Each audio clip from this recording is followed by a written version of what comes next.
Good evening and happy 42nd anniversary to the members of the Philippine Nurses Association of America. Congratulations to the Philippine Nurses Association of New England for hosting this convention, and of course to the awardees of your Nurse Excellence Awards. Thank you very much for all your hard work and sacrifice as we continue to face COVID-19. Sana ligtas at nasa mabuting kalagayan kayong lahat. Ito na yung pangalawang sunod na virtual convention ninyo because of the pandemic.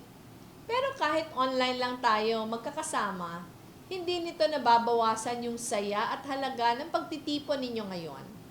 If anything, our context today only makes me even prouder of you. You chose and continue to choose to lead and serve sa harap ng pinakamalaking health crisis sa kasaysayan. You have witnessed firsthand the stories behind the numbers, from extended hours of shifts and the lack of hospital beds and PPEs to losing friends and colleagues to the virus. In the face of such a situation, you have shown unbreakable courage. Your selflessness provided and continues to provide a ray of hope for so many in these difficult times. Kayo mismo yung perfect embodiment ng theme ninyo. You are a spark among the stars. Kaya saan man ako magpunta, lagi kong ipinagmamalaki kayo at ang buong medical community for being at the forefront as we collectively rise to the challenge of COVID-19. Personal kong nakikita ito bilang ina ng kapwa ninyo frontliner dahil buhay ang nakataya, walang atrasan, walang sukuan. Halos walang kapaguran kayo nagsisilbi.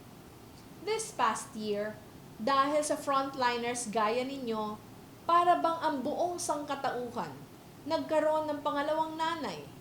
May laging nag-aaruga, may natatakbuhan kapag may sakit, ginagawa ang lahat para protektahan tayo sa pandemya. Sa lahat ng inyong ginagawa at gagawin pa, maraming salamat. While what the rest of us do can never compare to your sacrifice, know that you are not alone in this cause. Over the course of the year, we at the OVP have seen Filipinos from all walks of life pitch in whatever skills and resources they can offer. We continue to see this today, from the front lines of healthcare facilities to the back doors of relief centers, from big corporate foundations to a room full of friends pitching in for a sack of rice, from employers shifting to remote work arrangements to communities faithfully following health protocols. Filipinos have shown selflessness, sacrifice, and heroism, rallying behind our frontliners and sending a message of solidarity. We are in this together, and we will help in whatever way we can. Your organization is celebrating your 42nd anniversary this year. For over 4 decades, you have yielded a wealth of knowledge and experience that has already helped so many people. Ang hamon sa inyo ngayon, gamitin ang kaalaman at karanasan na ito to do more, reach more, and help more people. Expand your networks, collaborate more, find more pathways to work together. Pagdugtungin at pagsamasamahin ang kolektibo nating kaalaman para makahanap ng solusyon. Halos lahat ng aspekto ng buhay natin apektado ng COVID-19.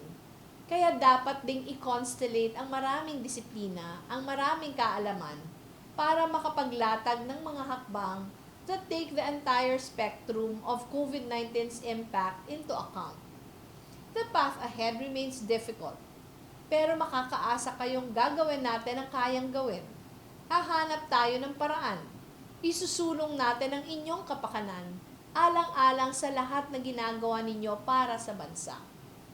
I and the rest of the OVP will always stand ready and willing to help you and work with you in any way possible. Tuloy ang prayers, paghanga at pakikisa namin sa inyo in whatever form we can muster.